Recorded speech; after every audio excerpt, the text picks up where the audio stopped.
હાલો મિત્રો, હું હર્ષાબેન કટકિયા. મારી યુટ્યુબ ચેનલમાં આપ સૌનું સ્વાગત છે. જય બાબા સ્વામી, જય ગુરુદેવ. આજે આપણે બનાવવાના છીએ નાની નાની આખી ડુંગળીનું શાક. આ ડુંગળી અમે એક હાયરે 2-3 મણ લીધી હતી, તેમાંથી નાની નાની વીણીને રાખી હતી. 2-3 વાર બનાવી લીધું, પણ આજ બનાવીશ. એક લસણનો મોટી મોટી કળીનો ગાંઠિયો લીધો છે. અને જો આપણે આ રીતે ફોતરા કાઢી અને આ ડુંગળીની અંદર અહીંયા 4 કાપા માર્યા છે. આપ જોઈ શકો છો કે આવી જતા છે. આપણે આ ડુંગળી ફોલી અને આને આવી રીતના 4 કાપા મારી દીધા છે. આપ જોઈ શકો છો. હવે આપણે ડુંગળી ફોલીએ છીએ અને સુધારી લઈએ. હાલો મિત્રો, હવે આપણે છીએ ને જો આખી ડુંગળીનું શાક બનાવવાના, તો 500 ઉપર ડુંગળી છે. એને આપણે જો આવી રીતના 4 કાપા મારી દીધા છે, ભરવાની નથી. પછી આદુ, મરચાં ને લસણ લીધું છે, ગાંઠિયા લીધા છે, ચવાણું લીધું છે, થોડાક તલ લીધા 2 ચમચી, 3 નાના ટમેટા સુધાર્યા છે. પછી આ જાવંત્રી છે, આ 3 લવિંગ લીધા છે, 7-8 તીખા લીધા છે, અને તજ લીધા છે, તમાલપત્ર લીધા છે, કાજુ લીધા છે, સિંગદાણા ફોલીને લીધા છે, અને આપણા રૂટિંગ મસાલા છે. આ બધાય બીજું કાંઈ આમાં નહીં, આપણા ઘરના મસાલાની અંદરથી જ આપણે મસ્ત ડુંગળીનું શાક આખી ભરેલું બનાવવાના છીએ. હવે આપણે છે ને આમાંથી ને આ સિંગદાણા, ગાંઠિયા, ચવાણું, તલ એ બધું પીલી લેવાનું છે. આગળ સિંગદાણા એ બધું પીલી લેશું, આદુ મરચાં ને લસણની પેસ્ટ, અને પછી આપણે એની ગ્રેવી બનાવશું. હાલો,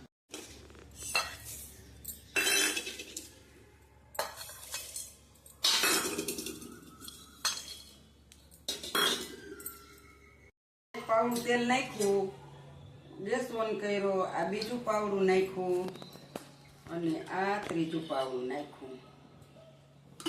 3 પાવડા તેલ નાખ્યું છે.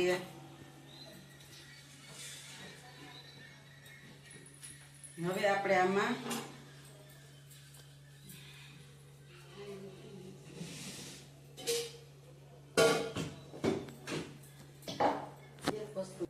હાલો મિત્રો, આપણે થોડાક કાજુને તળી લેવાના છે. હમણાં તેલમાં ફ્રાય કરી લેવાના છે. એટલે બહુ ઝાઝા નથી નાખવાના, ખાલી થોડાક એવા નાખવાના. 5-7 કાજુ છે.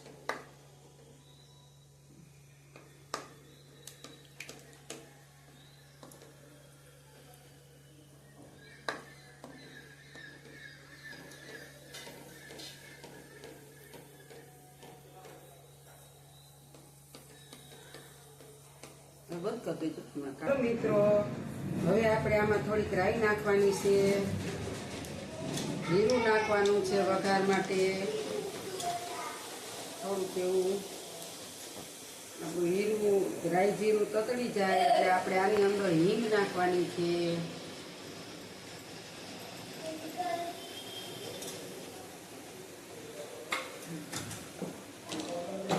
હવે આપણે આમાં મસાલા નાખી દઈએ થોડા.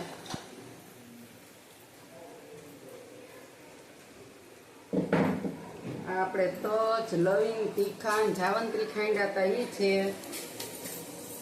અને હવે આપણે આમાં ડુંગળી નાખી દેવાની છે.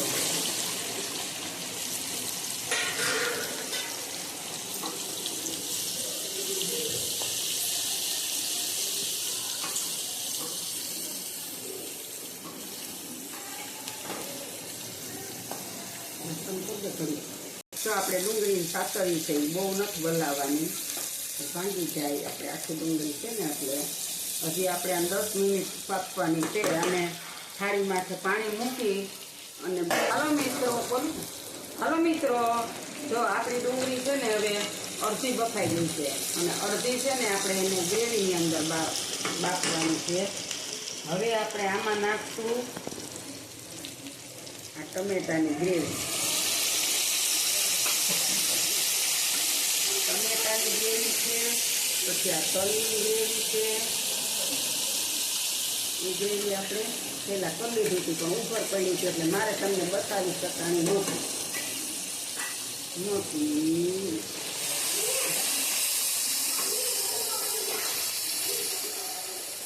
હવે આપણે આમાં રૂટીન મસાલા કરવાના છે. ટમેટાની પ્યુરી આરે ટમેટું વધારે નાખી દેવાની છે.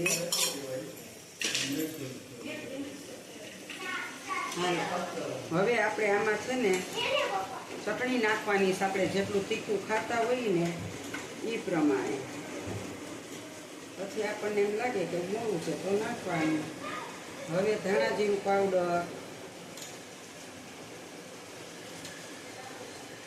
હવે હળદર પાવડર,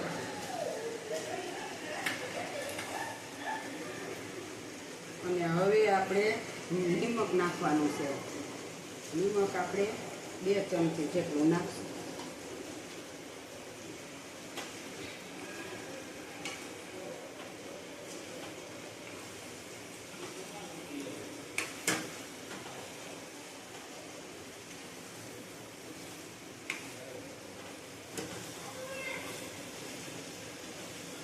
આપણે કાશ્મીરી મરચું વાપરતા નથી, માત્ર ઘરના રૂટીન મસાલામાંથી જ શાક બનાવવાનું છે.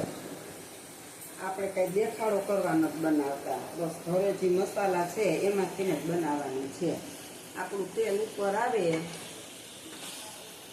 એટલે આપણે પછી ઓલો મસાલો નાખવાનો બનાવેલો પાણી. હવે આપણે આમાં પહેલાં આ મસાલો ખાંડો ને એ નાખવાનો છે. આપણે માંડવીના બી ને તલની ગ્રેવી અલગથી બનાવી હતી અને આ મસાલો આપણે અલગથી બનાવેલો છે.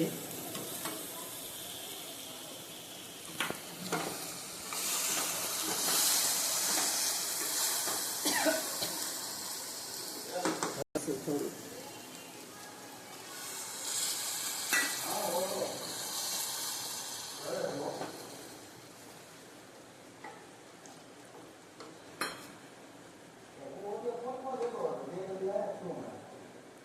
હવે આપણે આને છે ને થાળી મૂકીને ચડવા દેવાની છે ગ્રેવીમાં.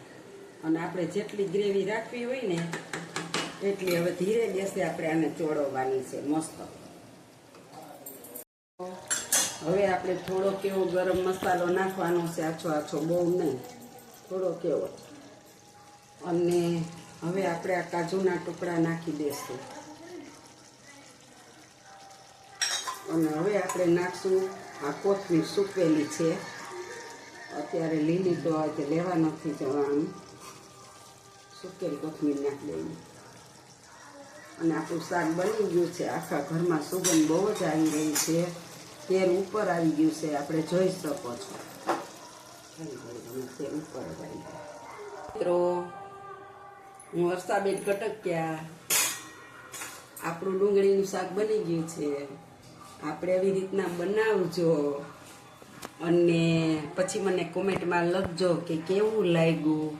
આપણા ઘરની અંદર જ મસાલાથી બનાવેલું છે, કોઈ નવીન વસ્તુ નથી નાખી, પણ બહુ જ સુગંધ આવે છે. આખા હોલમાં રૂમમાં બધે એટલું મસ્ત બન્યું છે શાક. અને જો તમને સારું લાગે તો કોમેન્ટ કરજો, લાઈક કરજો, શેર કરજો. આવજો. જય બાબા સ્વામી, જય ગુરુદેવ.